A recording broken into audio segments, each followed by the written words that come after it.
يو ام باك. وإلى هنا سيداتي سادتي تنتهي سهرتنا لهذه الليلة.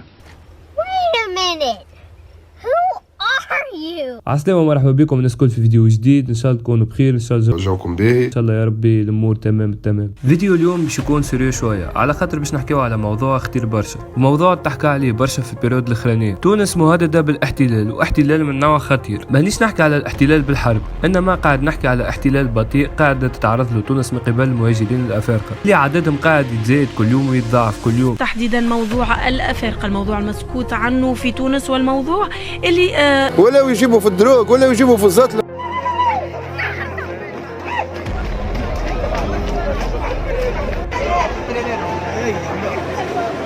راهي فما وحده من زفريكا دايخه ولا مقتوله، يشربوا يسبوا ما تنجمش تتكلم ويخرجوا عليه عاملين نبتين. ما نحبهمش، انا واحده من الناس ما نحبهمش، نزكيهم ونعصنهم وما نحبهمش.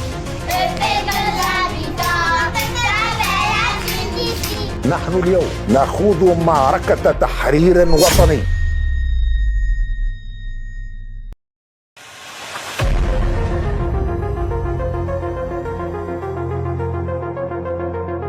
وحسب اخر الاحصائيات المؤكده لتونس عندها مليون مهاجر افريقي، وهذا الرقم اللي نعرفه الناس كلها اللي هو غير صحيح واللي هو اكثر، وانه يتجاوز حتى 2 ملايين مهاجر، ويتركزوا اغلبهم في سوسه ولايه تونس، وخاصه صفاقس اللي ولات العاصمه نتاعهم. مدينة صفاقس بغاية جمع المزيد من المال قبل الإبحار خلسه باتجاه أوروبا. فما اللي يعتبر تونس مجرد جسر عبور للدول الأوروبية، وفما اللي جا تونس باش يكمل فيها حياته، وهذا الأخطر. هذا كل نتيجة سياسة الدولة الضعيفة واللي ما خذتش قرارات صارمة من الأول أدى إلى الشيء اللي وصلنا له اليوم. تونس في 2023 لا سكر لا زيت لا قهوة لا حليب لا غاز ولا كفرة شوكولا. لا بفضلك هذا قلت بتفديك. مع الاحتكار المتواصل وزيد بأكثر من 2 ملايين أجنبي عايش معانا، معناتها الشعب قريب من الجوع. أنا مانيش نحكي بلغة عنصرية، على خاطر كما احنا قاعدين نحرقوا لإيطاليا وفرنسا هما قاعدين يحرقوا لتونس، أما هو باش نقول لكم فاش يضرونا. عزيزي المواطن، أنت كان تحل حانوت تدخل في الشهر مليون، لازمك تخلص عليه باتيندا وتيفيا وبرشا اداءات اخرى، خاصه مع قانون الماليه الجديد، وقت اللي انت مربوحك ديجا شويه. الافارقه يجي يعمل لك نصبه يبيع لك فيها حاجات الله اعلم عليها شنية هي، يدخل فلوس كبيره وما يخلص حتى شيء الدوله، لا اداءات ولا هم يحزنون. تخيل انت اكثر من 2 ملايين افريقي كل واحد عامل نصبه ويدخل في برشا فلوس وما يخلص في حتى اداءات للدوله. على انا اقتصاد ما زلت تحكي هو مدمر من عند ربي وزادوا دمروه، اما هذا ما يعنيش اللي هما يعانيوا زاد، على خاطرهم يتعرضوا لعنف لفظي وجسدي ومادي. لما تخدم عامل افريقي اشغال شاقه كما المرمى وغيرها ونهاره ما يفوتش ال 20,000. Regarde, même ici, on a même couteau ici. Ça ne va pas vraiment, wallah, ça ne va pas. Dans la maison, ils prennent les cailloux. Les cailloux. Et quand tu te plains, les parents disent je vais appeler la police. Je suis ici pour l'Italie. Le racisme, pour moi, je le vois de mes propres yeux et c'est la réalité. Une famille où j'ai surveillé un bébé, vraiment c'était difficile parce que le monsieur me battait.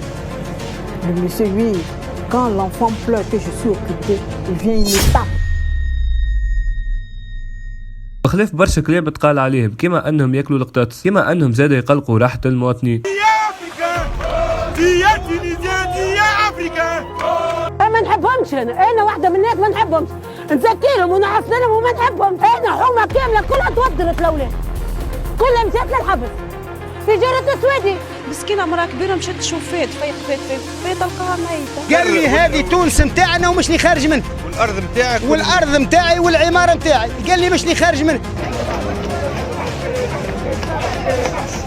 ولا يجيبوا في الدروغ ولا يجيبوا في الزطلة. وبابا جاب لي هكا بالسودانيه، احنا لا ما عندناش الحق باش نعيشوا فيه. نحن اليوم وأقولها أمامكم وأمام الشعب التونسي نخوض معركة تحرير وطني. كي نشوف الحومه اللي ساكن فيها اخر 10 سنين كيف ولات، نلقى اللي ولاد الحومه كل حرقوا وشاف بلاصتهم ليزافريكا. نعاود نقول لكم انا مانيش عنصري وما نكرهمش، خاطر في الاخر هما بشر كيفنا كيفهم، اما بلادنا ما تنجمش تستقبلهم في الظرف هذا. كلمه حق تتقال، ساعات في ليزافريكان تلقى واحد افريقي خير من واحد تونسي كي تتعامل معاه، وساعات تلقى ليزافريكان اللي من نوعيه اخرى اللي احنا ما نحبوهمش في بلادنا. اقتصاد مدمر، زياده كل يوم في عدد المهاجرين الافارقه، مضايقات للمواطنين، هذا كل من سياسه الدوله الضعيفه. اعطونا رايكم شباب في كومنتات وبارتاج الفيديو، ومسكينة يا تونس قداش تعاني.